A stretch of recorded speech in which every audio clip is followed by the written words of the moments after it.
और अखिलेश जी को, कांग्रेस को असदुद्दीन ओवैसी से भी आगे बढ़ के वार्ता करनी चाहिए। असदुद्दीन ओवैसी का स्टाइल क्या है?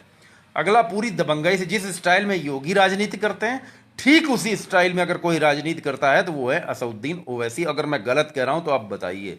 डंके की चोट पर, कानून के दम पर चढ़कर बात करने का कोई काम करता है तो वो है हमारे असदुद्दीन ओवैसी साहब। मैं उनकी बहुत इज्जत करता हूं, अच्छा लगता है। 6 फुट के हम, 6 फुट के ओवैसी भाई, ओवैसी साहब हमारे भाई साहब। ये नेतागिरी में भाई मुझसे ये सब, मैं मित्र मानता हूं पूरी दुनिया को।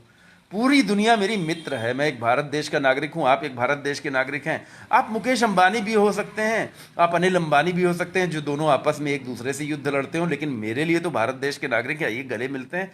आज की तारीख में Akhilesh Yadav, Congress, Samajwadi party plus Congress plus Asaduddin Owaisi अगर एक हो गए तो ओपी राजभर जी आप तो खुद चल के अखिलेश के पास गए ना।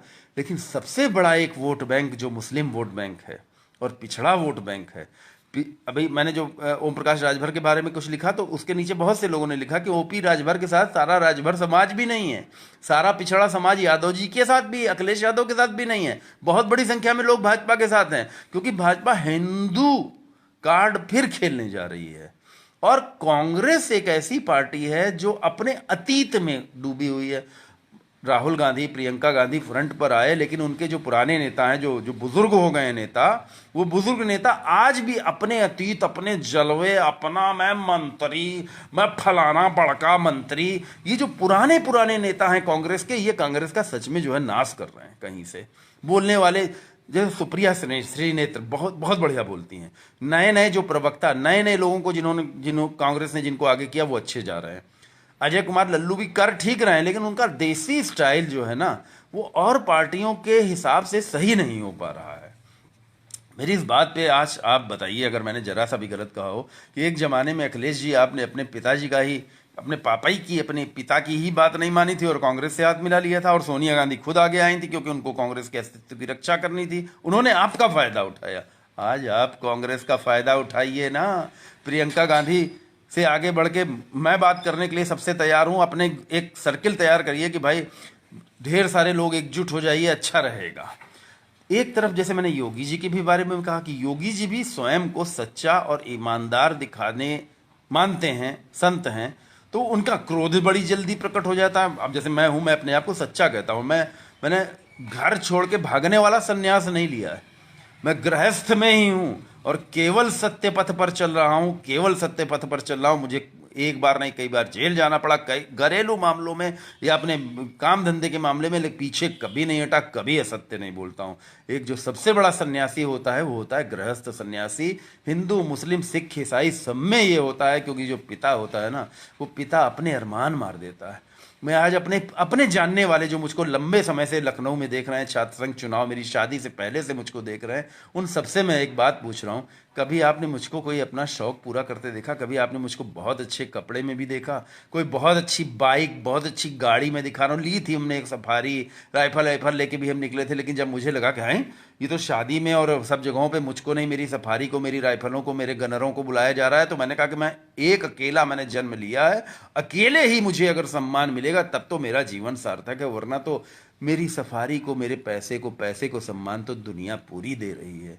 सूरज, चढ़ा हुआ सूरज जलाता भी है, लेकिन सूरज हमारे लिए बड़ा आवश्यक भी है। तो मित्रों, इस बात पे आप सब भी कमेंट लिखिए। अगर मतलब इससे पार्टियों को भी दिशा मिलती है, विभिन्न बड़े बड़े नेता भी मेरी पोस्ट को कहीं ना कहीं से देखते हैं, शेयर की जाती है, यूट्यूब पे वीडियो बनते हैं, लाखों करोड़ों मेरे चाहने वाले हैं, तो आप भी अपने अगर कमेंट लिख करके देश की राजनीति को, राजनीतिक दलों को सही दिशा देंगे तो ये अनुचित नहीं है, गलत नहीं है। और अगर आप किसी के गुलाम भक्त बन गए, अरे हम तो अब बोलेंगे नहीं, उन्होंने तो हमें खरीद लिया, हमारे खानदान को खरीद लिया, उनके खिलाफ तो हम बोल ही नहीं सकते, तब यार मनुष्य कहलाने के लायक नहीं हो। कोई भी XYZ हो, खुल के बोलो। फिर दोहरा के कह रहा हूं, मैं अनिल उपाध्याय, मैं खुद चल के किसी पार्टी के ऑफिस में किसी अध्यक्ष, राष्ट्रीय अध्यक्ष, प्रदेश अध्यक्ष के पास, भाई साहब आपकी पार्टी में ज्वाइन होने आए हैं ताकि आगे चल के विधायक बन जाएं या कुछ बन जाएं, उसके बाद बस कमीशन खोरी और ट्रांसफर पोस्टिंग से जितनी कमाई हो सकेगी बस वही कमाई होती है। राजनीति है क्या? विधायकों की, सांसदों की, सबकी सैलरी फिक्स है। अगर समाज सेवा करने सारे राजनीतिक उतर पड़े तो आज दुनिया कितनी बदल जाएगी।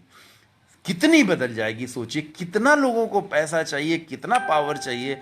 जब मनुष्यता और समाज ही गड़बड़ होने लगेगा तो कैसे काम चलेगा। तो मेरा मानना है सबको अपनी ईगो त्याग करके, जैसे ओवैसी साहब कांग्रेस के खिलाफ कहीं बोलते हैं, हैं का अब समाजवादी पार्टी के भी खिलाफ बोले राजभर के उसके बाद से, ठीक है। लेकिन अगर सब यही केवल 3 लोग एक हो जाएं, अगर इनके साथ मान लीजिए मायावती भी आ जाए, तब तो फिर दुनिया की कोई हस्ती।